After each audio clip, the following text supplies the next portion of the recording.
I'm Jeff Matlow. Welcome to the best leadership podcast ever.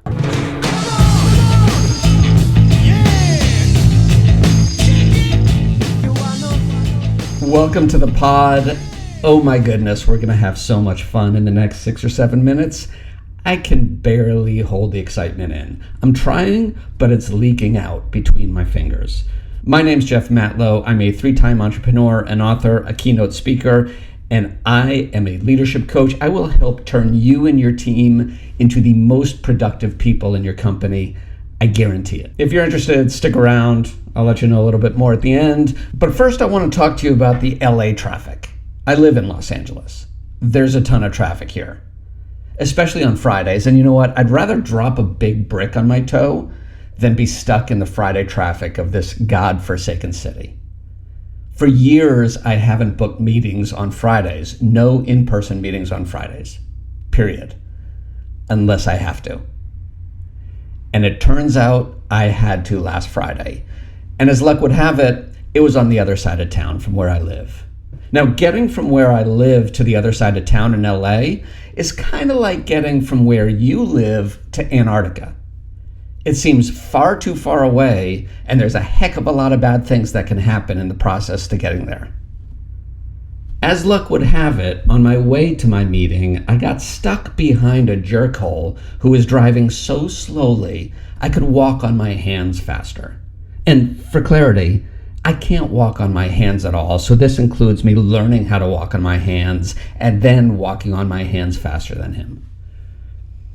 I was banging my fist against the steering wheel. I was screaming obscenities at him. I was yelling that he needs to learn how to drive and get the fuck off the road and out of my way.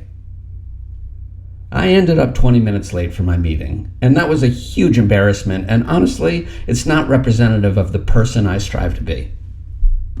So when I walked in the conference room, I apologized to everybody for my tardiness, and I explained that I got stuck behind an asswipe who should have his license revoked. Let this be a lesson to you. In fact, it's about to become a lesson to you. Wait for it. Wait for it. Okay, here it comes.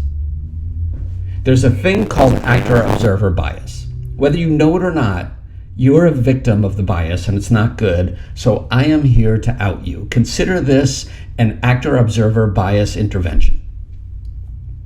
The actor-observer bias means that when you judge your own behavior, you blame your failures on external factors, but when you judge others' behavior, you attribute it to flaws in their personality. In other words, you justify your failure by believing you're a victim of circumstance. But when you're judging other people, their failures are a result of their inadequacy as a human being. This is exactly the reason I started this little ditty by telling you about my Friday drive last week. Because my reaction was a perfect example of actor-observer bias. I blamed my lateness on another driver. I blamed the circumstance. But when it came to the slower driver, I assumed he was a jerk. I blamed his personality. You know what? We probably should talk about the 3 reasons why we behave the way we behave. In fact, I probably should have brought this up earlier, but I didn't. My bad. Here we are. So let's talk about it now. The reasons for human behavior can be categorized into 3 different buckets. There's personality attributes, social influence, and situational constraints. Now let me explain each one of these to you so you have a better understanding. Personality attributes are behaviors that are attributed to your habits, intelligence, or other personality traits. For instance, when you say, "She did that because she was clueless and didn't know any better," that is judging somebody's behavior based on their personality attributes. Now, social influence are behaviors that arise because of pressures or expectations from your peers or authority figures or whatever the cultural norm is. As an example, if you say, "He didn't speak up because he was intimidated by his very tall boss," that's social influence. And then situational constraints are when logistics or circumstances influence your behavior. These are things like deadlines, emergencies, or just your physical surroundings. So when you say something like, "She walked out of a meeting because she got a sudden call from her child's school," that's a situational constraint. When you aren't aware of the actual facts of a situation, you can actually come up with reasons for people's behavior based on any of these three attributes. As an example, let me give you a scenario of somebody being late for a meeting and how it can be explained in three different ways. As a personality issue, she was late for the meeting because she didn't value my time. As social influence, she was late for the meeting because she couldn't leave a conversation with her boss. And as a situational constraint, she was late for the meeting because she got a flat tire on the way over.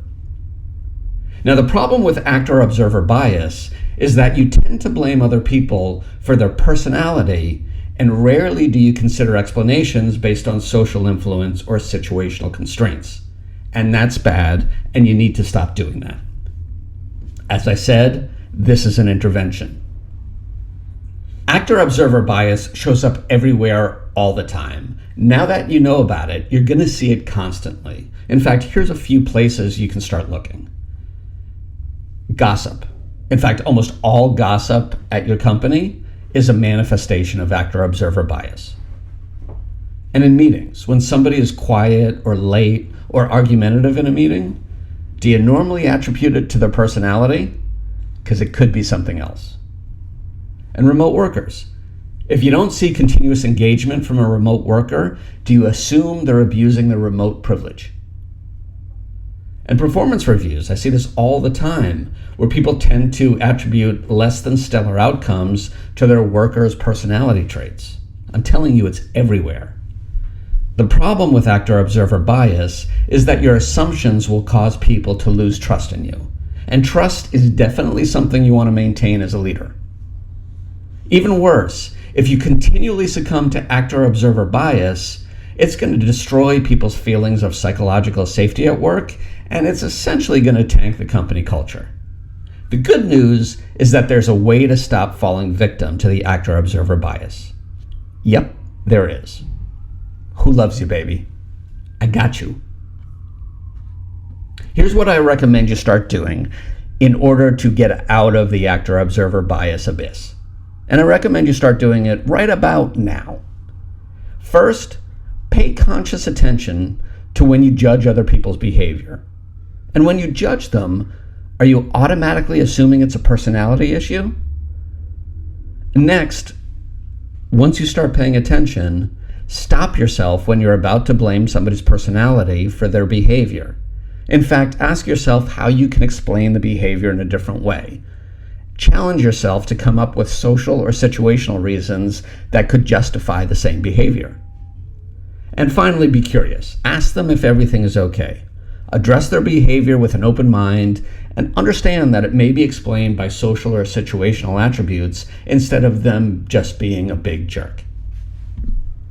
So here's the truth. We all think we're the main character in this play of life.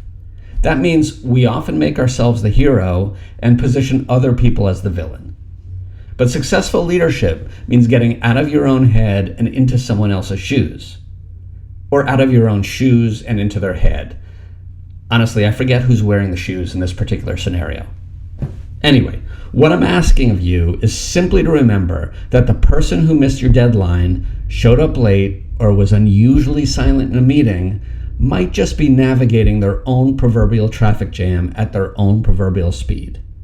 So before you bang on the steering wheel of judgment, maybe it's time you unpack your actor-observer bias and toss it out the window for good.